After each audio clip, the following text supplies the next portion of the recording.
அத்தியாயம் 108 கருட ராஜத்தில் உள்நாட்டு போர். விருந்து மண்டபத்திலிருந்து வெளிவந்த கவுண்ட் பியர்டன் ஹென்ரிக் வசித்த பட்லர் குடியிருப்புக்கு நேராகச் சென்றார். ஆரம்பத்தில் விருந்துக்கான ஏற்பாடுகளுக்கு இடையே திடீரென காணாமல் போன பட்லரை எதிர்கொள்ள எண்ணினார். இருப்பினும் கவுண்ட் எதிர்கொண்ட ஹென்ரிக்கின் காட்சி உண்மையிலேயே பரிதாபகரமானது. உங்களுக்கு என்ன நேர்ந்தது? என் ஆண்டவரே, நான். ஹென்ரிக்கின் குரல் பலவீனமாகத் தொங்கியது. அவனது உடைகள் கந்தல் போல கிழிந்து போயின. தலையிலிருந்து இரத்தம் வழிந்து அவரது முகம் முழுவதையும் மறைத்தது. அவன் உடலில் ஒரு அங்குலம் கூட காயத்தால் பாதிக்கப்படவில்லை. அவனது தோற்றத்தால் அதிர்ச்சியடைந்த கவுண்ட் பியர்டன் ஹென்ரிக்கை அணுகினார். என் ஆண்டவரே, இது நேரமில்லை, ஹென்ரிக் கெஞ்சினார். கவுண்ட் பியர்டன் வந்தபோது விருந்துக்குத் தயாராகும் போது கடத்தப்பட்டது முதல் தற்போதைய தருணம் வரை ஒவ்வொரு விவரமும் வரை ஹென்ரிக் இதுவரை தாங்கிய அனைத்தையும் ஒப்புக்கொண்டார். என்னை கடத்த அவர்கள் அரக்கர்களைப் பயன்படுத்தினர். இதற்கெல்லாம் பின்னால் புனித ஆணை இருந்தது. இருப்பினும் ஹென்ரிக் தனது கணக்கைத் தொடர்ந்தபோது கவுண்ட் பியர்டனின் முகபாவனை பெருகிய முறையில் சந்தேகத்திற்குரியதாக மாறியது.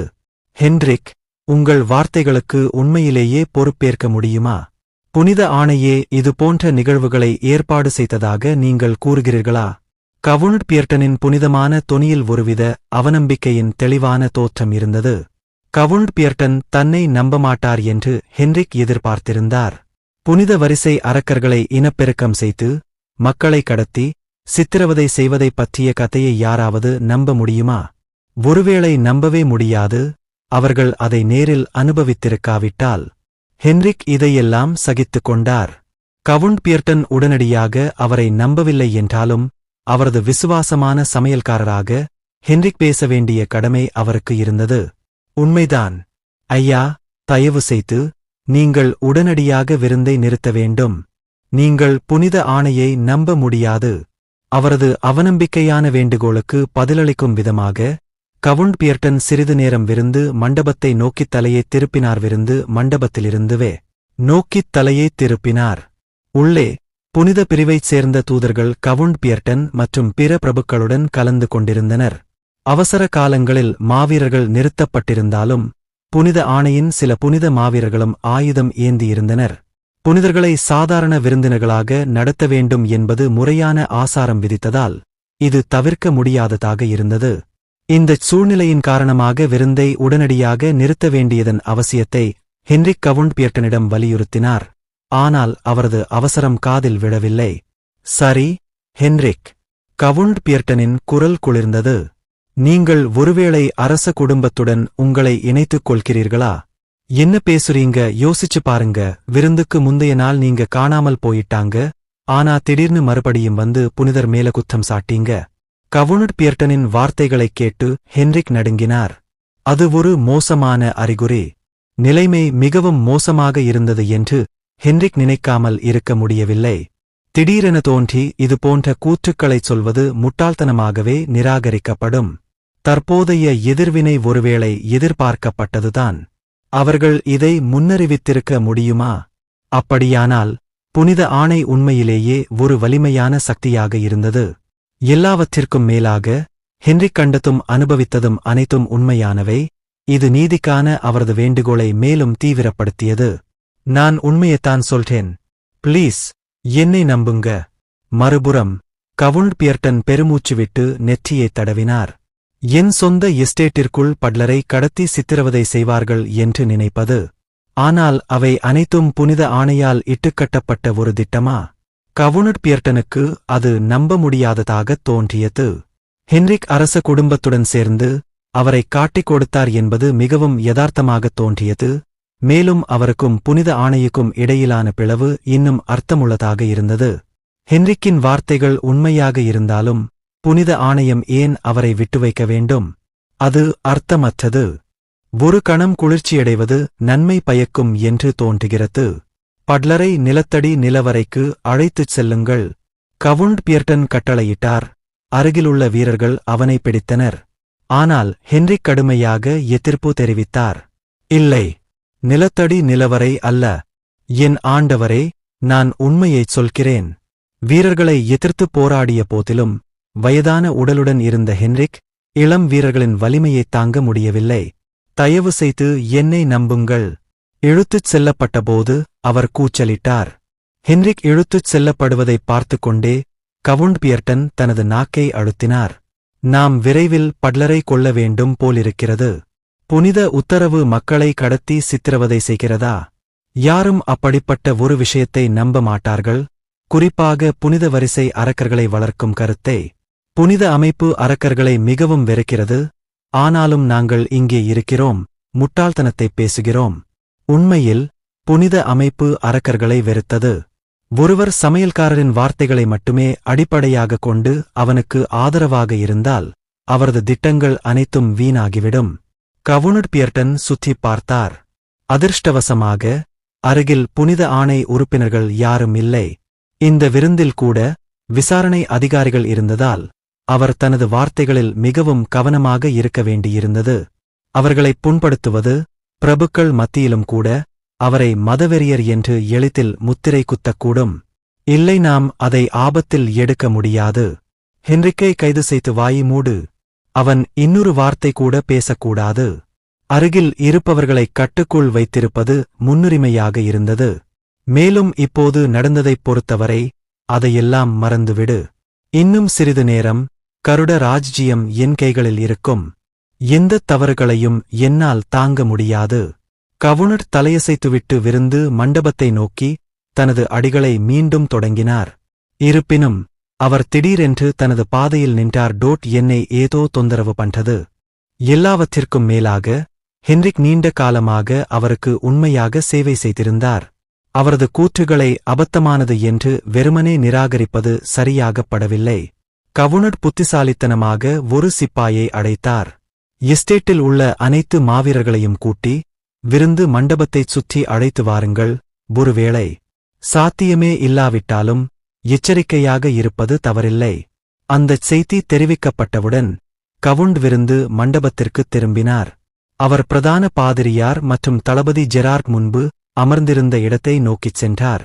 ஆனால் ஏதோ தவறு இருந்தது. அவர் சென்றபோது இருந்த சூழலுடன் ஒப்பிடும்போது அங்கே ஒரு வித்தியாசமான சூழல் இருந்தது.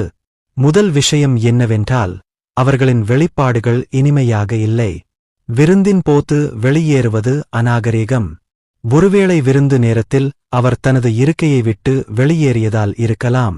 ஒருவரை அழைத்துவிட்டு முதலில் வெளியேறுவது மிகவும் முரட்டுத்தனமானது. மனநிலையை இலகுவாக்க முயன்று கவுண்ட் ஒரு புன்னகையுடன் அவர்களை அணுகினார். ஓ, மன்னிக்கவும். என் வேலைக்காரனுடன் ஏதோ தவறான புரிதல் இருந்ததாகத் தெரிகிறது. நான் அவனை நன்றாகத் திட்டிவிட்டேன், அதனால் இப்போது எல்லாம் சரியாகிவிடும். இருப்பினும் பிரதான பாதிரியார் இன்னும் வெற்று முகபாவத்துடன் அமர்ந்திருந்தார். மேலும் தளபதி ஜெரார்ட்டின் முகபாவம் இருண்டதாக இருந்தது. என்ன நடக்கிறது? நான் என் இருக்கையை விட்டு வெளியேறியதால் அப்படித் தெரியவில்லை. ஹென்ரிக்கின் வார்த்தைகளை அவர்கள் முன்பே கேட்டிருக்கலாமா? சிறிது நேர மௌனத்திற்குப் பிறகு பிரதான பாதிரியார் பேசினார். எங்கள் புனித ஆணையின் செயல்பாடுகளைப் பற்றி நீங்கள் என்ன நினைக்கிறீர்கள், கவுண்ட் பியர்டன்? திடீர் கேள்வி கவுண்டரை சங்கடப்படுத்தியது. அவன் என்ன சொல்றான்? அவன் நிஜமாவே ஏதாவது கேட்டானா? இந்தக் கேள்விக்கு பதிலளிப்பதில் ஒரு தவறு புனித ஆணையுடன் ஒத்துப்போக அவர் செய்த அனைத்தையும் செயல்தவிர்க்கக்கூடும். புனித ஆணையின் செயல்பாடுகளா? கண்டத்தின் பாதுகாப்பிற்காக புனித ஆணையம் பல்வேறு வழிகளில் செயல்படுகிறது என்பதை நான் புரிந்து கொள்கிறேன். அது ஒரு சாதாரணமான பதில், மிகைப்படுத்தப்பட்டதல்ல. புனிதர்களின் ஆட்சி ராஜ்ஜியத்திற்குள் மக்களை ஒடுக்குவதை அவர் அறிந்திருந்தாலும் யாரும் அதை வெளிப்படையாக ஒப்புக்கொள்ள மாட்டார்கள். கவுண்ட் ஒரு கட்டாய புன்னகையுடன் பதிலளித்தார். சரி, எனக்குப் புரிகிறது. பிரதான ஆசாரியரின் முகபாவனை நுட்பமாக மாறியது. ஆனால் குறைந்தபட்சம் அது மோசமான பதில் இல்லை என்று கவுண்ட் நிம்மதிப் பெருமூச்சு விட்டபடி நினைத்தார். உங்கள் வார்த்தைகளுக்கு நன்றி, கவுண்ட் பியர்டன். இருப்பினும் சமீப காலமாக ராஜ்ஜியத்தில் விசித்திரமான வதந்திகள் பரவி வருகின்றன. புனித அமைப்பு மக்களைத் துன்புறுத்துவதாக அவர்கள் கூறுகிறார்களா? தொடர்ச்சியான கூர்மையான கேள்விகள் எண்ணிக்கையை வியர்க்க வைத்தன. புனித ஆணை மக்களை வெளிப்படையாக துன்புறுத்தியபோது இதுபோன்ற வதந்திகளைக் கேட்காமல் இருப்பது விசித்திரமாக இருக்கும் என்பது ஒப்புக்கொள்ளத்தக்கது. ஆனால் இப்போது கூட அவரால் உண்மையை நேரடியாகப் பேச முடியவில்லை. எப்படியிருந்தாலும் கவுண்ட் எல்லாவற்றையும் புனித ஆணையில் பணயம் வைத்ததால் அவர்களை எந்த விலையிலும் பாதுகாக்க வேண்டியிருந்தது. யார் இவ்வளவு அபத்தமான வதந்திகளைப் பரப்பத் துணிகிறார்கள்? கவுண்ட் பியர்டன் தனது உச்சக்கட்ட கோபத்தை வெளிப்படுத்த முயன்று தொடர்ந்து பேசுகையில் மேசையில் தனது முஷ்டியை அறைந்தார். அது முற்றிலும் உண்மையில்லை. இதுபோன்ற வதந்திகளைப் பரப்பும் எவரும் ஒரு மதவெறியராக இருக்க வேண்டும். புனித அமைப்பு எப்போதும் ராஜ்ஜியத்திற்கு அப்பால் கண்டத்தின் பாதுகாப்பிற்காக பாடுபடுவதாக அறியப்படுகிறது. இத்தகைய குற்றச்சாட்டுகள் ராஜ்ஜியத்திற்கு மட்டுமே தீங்கு விளைவிக்கும். கவலைப்படத் தேவையில்லை. இந்த முறை பிரதான ஆசாரியரின் முகபாவனை இன்னும் இருண்டது. ஒரு மதவெறி பிடித்தவர். பிரதான ஆசாரியரின் குரல் மேலும் தாழ்ந்தது. சூழல் பதட்டமாக மாறியது. அப்படியானால் நமது செயல்கள் உண்மையில் ராஜ்யத்தின் பாதுகாப்பிற்காகவே என்பதை கவுண்டின் வார்த்தைகள் குறிக்கின்றனவா? ஆமாம், சரியாக. பிரதான பாதிரியாரின் கேள்வியால் ஏற்பட்ட சங்கடமான உணர்வை கவுண்டால் அசைக்க முடியவில்லை. என்ன நடந்து கொண்டிருந்தது? நிலைமை மேலும் மேலும் மோசமாகிக் கொண்டிருந்தது. உயிரோட்டமான இசை அவரது காதுகளைத் தாக்கியது. ஆனால் கவுண்டரால் அதில் கவனம் செலுத்த முடியவில்லை. திடீரென்று ஹென்ரிக்கின் முந்தைய வார்த்தைகள் நினைவுக்கு வந்தன. அப்படி இருக்க முடியுமா? ஹென்ரிக்கின் வார்த்தைகள் ஏன் மீண்டும் எழும்பும்? நிச்சயமா அது உண்மையா இருக்க முடியாது. ஆனால் ஏதோ காரணத்தினால் அந்த அமைதியற்ற எண்ணம் அவன் மனதை விட்டு நீங்கவில்லை. கவுண்ட் நுட்பமாக தனது இடது கையைத் தாழ்த்தி ஒரு நைட்டியை புத்திசாலித்தனமாக அழைக்க சமிக்ஞை செய்தார். கவுண்டின் செயல்களைப் பொருட்படுத்தாமல் பிரதான பாதிரியார் தொடர்ந்தார். ராஜ்ஜியத்தின் பாதுகாப்பிற்கு முன்னுரிமை அளிப்பது பற்றிய உங்கள் வார்த்தைகளை நான் கேட்டேன், கவுண்டர். அப்படியானால் அந்த பாதுகாப்பிற்கு அச்சுறுத்தல் இருந்தால் நாம் என்ன செய்ய வேண்டும்? ஒரு அச்சுறுத்தலா? அப்படி ஒரு இருப்பு இருந்தால் நாம் அதை தயக்கமின்றி அகற்ற வேண்டும். இந்த முறை பிரதான பாதிரியார் கவுண்டின் பதிலைக் கேட்டு சிரித்தார். இருப்பினும் அந்த சிரிப்பு எந்த நேர்மறையான அர்த்தத்தையும் கொண்டிருக்கவில்லை. நீங்க வற்புறுத்துறதால நான் வெளிப்படையா பேசுறேன். கவுண்ட் பியர்டனின் தலை வலிக்க ஆரம்பித்தது. பிரதான ஆசாரியன் ஏன் இப்படிச் சொன்னார்? இந்தக் கனமான சூழல் எப்படி இருந்தது? பட்லரான ஹென்ரிக்கைச் சந்தித்த பிறகு எல்லாம் நடந்தது. அப்படியானால் ஏன் புனித ஆணையை எதிர்த்துச் செயல்பட வேண்டும்? மன்னிக்கவும். என்ன சொல்றீங்க? கவுண்ட் தனது தண்டனையை முடிப்பதற்குள் பிரதான பாதிரியார் விரைவாக பின்னோக்கி மறைந்து விருந்து மண்டபத்தின் விளிம்பில் நிறுத்தப்பட்டிருந்த கவுண்டின் மாவீரர்களில் ஒருவரை வீழ்த்தினார். மாவீரரின் கவசம் சுவரில் நொறுங்கி அவர் மீது செலுத்தப்பட்ட சக்தியைக் காட்டியது. இதன் அர்த்தம் என்ன? திடீர் நிகழ்வுகளால் அதிர்ச்சியடைந்த கவுண்ட் பியர்டன் கூச்சலிட்டார். எங்கிருந்தோ ஒரு மாவீரரைத் தாக்குவது அவர்கள் புனித பிரிவைச் சேர்ந்தவர்களாக இருந்தாலும் கூட எல்லை மீறுவதாகும். இது புனித ஆணையாக இருந்தாலும் கூட இந்த நிலைமை. ஆனால் கவுண்டின் வார்த்தைகள் முடிவுக்கு வரவில்லை. காரணம், தலைமை பாதிரியார் அடக்கப்பட்ட மாவீரரின் தலைக்கவசத்தைக் கடத்தியபோது அடையாளம் தெரியவந்தது. மாவீரரின் கவசத்திற்குப் பின்னால் ஒரு எலும்பு கூடு இருந்தது. என்ன? அது மாவீரரின் கவசத்தில் மாறுவேடமிட்ட ஒரு எலும்புக்கூடு அசுரன். கவுண்டருக்கு திடீரென்று தலைச்சுற்றல் ஏற்பட்டது. ஒரு அசுரன் ஏன் நைட்டியின் கவசத்தை அணிந்திருக்க வேண்டும்? இல்லை, மிக முக்கியமாக அந்த மாளிகைக்குள் ஏன் அரக்கர்கள் இருந்தார்கள்? மீண்டும் ஒருமுறை ஹென்ரிக்கின் வார்த்தைகள் அவன் மனதில் எதிரொலித்தன. புனித ஆணை அரக்கர்களை இனப்பெருக்கம் செய்து கொண்டிருந்தது. எல்லாவற்றிற்கும் பின்னால் புனித ஆணை இருந்தது. கவுண்ட் பியர்டன் ஒரு முட்டாள் அல்ல. இதுவரை நடந்த அனைத்தும் ஒன்றோடொன்று இணைக்கப்பட்டுள்ளன. இந்த நிகழ்வுகள் அனைத்தும் புனித ஆணையின் சதித்திட்டங்களாக இருக்க முடியுமா? அவர்கள் என்னை சிக்க வைக்க திட்டமிட்டார்களா? அப்படியானால் ஏன்? புனித உத்தரவு ஏன் அவரை சிக்க வைக்க விரும்புகிறது? கவுண்ட் பியர்டன் விரைவாக பதிலை ஊகித்தார். அவர்கள் ஆரம்பத்திலிருந்தே ராஜ்யத்தை விழுங்க விரும்பினர். அரச குடும்பத்தை மட்டுமல்ல, அனைத்து பிரபுக்களையும். அவரது எலும்புக்கூடுகள் அவரது மாவீரர்களைப் போல ஆயுதம் ஏந்தியிருந்தது தற்செயல் நிகழ்வு அல்ல. இந்த நேரத்தில் புனித ஆணையால் கவுண்ட் பியர்டனை ஒரு மதவெறியராக எளிதாக குறிப்பிட்டு அவரை தூய்மைப்படுத்த முடியும். அதுதான் புனித ஆணையின் நோக்கமாக இருந்தால் சும்மா உட்கார்ந்திருப்பது பிரச்சினையைத் தீர்க்காது. மேற்கொண்டு யோசிக்க வேண்டிய அவசியமில்லை. எதிராளியை விட வேகமாகச் செயல்படுவது இப்போது மிக முக்கியமானது. எல்லோரும் தங்களுக்காகவே காத்திருந்த கொடிய உன்னத உலகில் அவர் உயிர் பிழைத்தது அப்படித்தான். மாவீரர்களே, உங்கள் வாள்களை உருவுங்கள். கவுண்ட் பியர்டன் தனது வலது கையை உயர்த்தி கத்தினார். தங்கள் தலைவனின் கட்டளையை கேட்டதும் மாவீரர்கள் தங்கள் வாள்களை உருவினர்.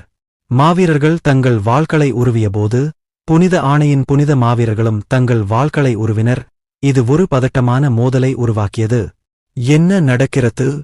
சில நிமிடங்களுக்கு முன்பு விருந்தை அனுபவித்துக் கொண்டிருந்த பிரபுக்கள் இப்போது குழப்பமடைந்தனர். முன்னதாகவே பதற்றத்தை அவர்கள் உணர்ந்திருந்தாலும் திடீரென மாவீரர்கள் தங்கள் வாள்களை உருவுவதைப் பார்த்தது அவர்களை திகைக்க வைத்தது.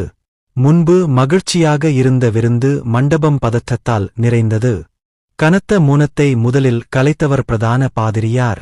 மீண்டும் ஒருமுறை பிரதான பாதிரியார் விரைவாக நகர்ந்து புனித வரிசையை எதிர்கொள்ளும் மாவீரர்களில் ஒருவரை அடக்கினார். இதன் அர்த்தம் என்ன? கவுண்ட் எதிர்ப்பு தெரிவித்தார். ஆனால் மீண்டும் ஒருமுறை பிரதான பாதிரியார் அதை கவனிக்கவில்லை. அதற்கு பதிலாக அவர் அடக்கப்பட்ட நைட்டியின் தலைக்கவசத்தை கடத்தினார். அதேபோல் தலைக்கவசத்தின் உள்ளே ஒரு எலும்புக்கூடு இருந்தது. உலகில் என்ன இருக்கிறது? கவுண்ட், நீ அரக்கர்களை வளர்த்து வருகிறேன்னு சொல்றியா? எனக்கும் இதற்கும் எந்த சம்பந்தமும் இல்லை. கவுண்டின் அழைப்பின் பேரில் நான் வந்தேன். நிலைமை விரிவடைந்தபோது கவுண்டிற்கு நெருக்கமான பிரபுக்களிடமிருந்து குழப்பமான குரல்கள் முரண்பாடாக வெடித்தன. கவுண்டரும் அதேபோல் திசை திருப்பப்பட்டார். அவர் ஒரு வெற்றிச் சிரிப்பை உதிர்த்தார். ஹென்ரிக்கின் வார்த்தைகள் சரியாக இருந்தன. புனித அமைப்பு அரக்கர்களை இனப்பெருக்கம் செய்து அவற்றை பயன்படுத்தியது. இந்த சம்பவம் அவரை வீழ்த்துவதற்காக அமைக்கப்பட்ட ஒரு பொறியாக இருந்திருக்க வேண்டும். நீ ஆரம்பத்திலிருந்தே என்னை சிக்க வைக்க திட்டமிட்டிருந்தாய்.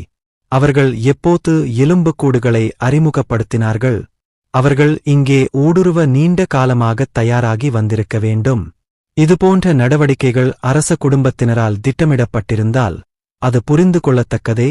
ஆனால் புனித ஆணையால் ஏன் அதைச் செய்ய முடியும்?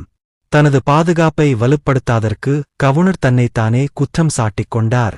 இருப்பினும் அவர் பின்வாங்கும் எண்ணம் இல்லை. அனைத்து மாவீரர்களே, உங்கள் அடையாளங்களை வெளிப்படுத்துங்கள்.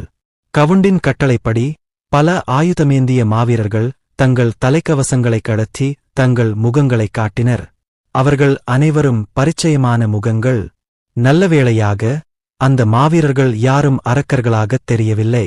இருப்பினும் சில மாவீரர்கள் தங்கள் தலைக்கவசங்களை கடத்தவில்லை. கவுண்டின் புனித உத்தரவை மீறினர். அவை எலும்புக்கூடுகளாகத்தான் இருக்க வேண்டும். இப்போது அது உறுதியாக இருந்தது.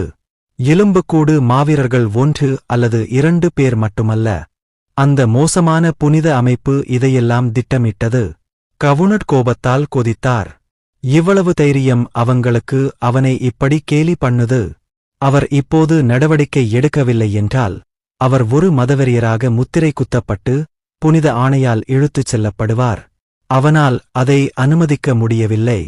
அவர் உடனடியாக அவர்களை அடக்கி புனித ஆணையின் தவறான செயல்களை அம்பலப்படுத்துவார். முழு புனித ஆணையையும் எதிரிகளாக மாற்றுவதாக இருந்தாலும் கூட அது ஒரு பொருட்டல்ல. அவர்களின் பிம்பம் ஏற்கனவே களங்கப்படுத்தப்பட்டிருந்தது. அனைத்து மாவீரர்களே, புனித ஆணையாக மாறுவேடமிட்ட மதவெறியர்களை அடக்குங்கள். கவுண்டின் அழுகையைக் கேட்டு விருந்து மண்டபத்திற்கு வெளியே காத்திருந்த மாவீரர்கள் உள்ளே விரைந்தனர். எதிர்பார்ப்புகள் கொல்லப்படலாம். வாள்கள் மோதிக்கொள்ளும் சத்தம் எங்கும் எதிரொலித்தது. மேசைகள் உடைந்து சுவர்களில் இரத்தக் கரைகளை விட்டுச் சென்றன. இசையின் சத்தங்களால் நிரம்பிய ஒரு காலத்தில் மகிழ்ச்சியான சூழல் விரக்தியும் அலறலும் நிறைந்த ஒன்றாக மாறியது. விருந்து மண்டபம் துடிப்பான சிவப்பு இரத்தத்தால் நிரம்பியிருந்தது. அப்பா! இளவரசி எலெனா தனது தந்தை ராஜாவை அறிவித்தார். தற்போது மன்னர் கரண்டியா ஒரு கூட்டத்தில் இருந்தார். இருப்பினும் கூட்டத்தில் கலந்து கொண்ட பிரபுக்களின் எண்ணிக்கை குறிப்பிடத்தக்கதாக இல்லை. எல்லா பிரபுக்களும் பிரபுத்துவப் பிரிவைச் சேர்ந்தவர்கள் அல்ல. அது ஒரு சிறிய எண்ணிக்கையாக இருந்தாலும் ராஜாவை பின்பற்றிய அரச குடும்பத்தைச் சேர்ந்த பிரபுக்களும் இருந்தனர். ஆனால் பிரச்சனை என்னவென்றால் அவற்றின் எண்ணிக்கை நாளுக்கு நாள் குறைந்து கொண்டே வந்தது. பிரபுக்களுடன் சேர்ந்து ராஜ்யத்தின் மாவீரர்களின் தலைவர் போன்ற அரச குடும்பத்திற்கு உதவியவர்களும் இருந்தனர். ஆனால் அவர்களின் எண்ணிக்கை மிகவும் குறைவாகவே இருந்தது. அதை மன்னர் கலந்து கொண்ட கூட்டம் என்று சொல்வது கூட சங்கடமாக இருந்தது. சரி, அது என்ன? மன்னர் கரண்டியா அலட்சியமாக பதிலளித்தார். அவர்கள் தந்தை மற்றும் மகளாக இருந்தபோதிலும் அத்தகைய முறையான சூழலில் தந்தை என்ற முறையான பட்டம் பொருத்தமற்றதாக இருந்தது. ஆனால் இளவரசி எலெனாவின் நடத்தை பனிக்கட்டியாகவும் அசைக்க முடியாததாகவும் இருந்தது. மன்னர் கரண்டியா தனது மகளின் சூழலை உணர்ந்தார். தந்தையே, உங்களிடம் ஒரு விஷயத்தைச் சொல்ல வேண்டும். இளவரசி எலெனா ஆழ்ந்த மூச்சு எடுத்தாள். தயக்கமா? இப்போது இது போன்ற விஷயங்களைப் பற்றி யோசித்துக் கொண்டிருக்க வேண்டிய அவசியமில்லை. எதிர்காலத்தைப் பற்றி யோசித்துப் பார்த்தபோது திரும்பிப் பார்க்க நேரமில்லை. முன்னோக்கி மட்டும். அமைதி நீடித்ததால் இளவரசி எலெனா இறுதியாக பேசினார். கவுண்ட் பியர்ட்டனுக்கும் புனித ஆணையின் தூதருக்கும் இடையே மோதல் ஏற்பட்டுள்ளது. இப்போது இளவரசி எலெனாவின் முறை வந்தது. அதே நேரத்தில் ஆயுதமேந்திய மாவீரர்கள் இளவரசியின் பின்னால் நிலைநிறுத்தப்பட்டனர்.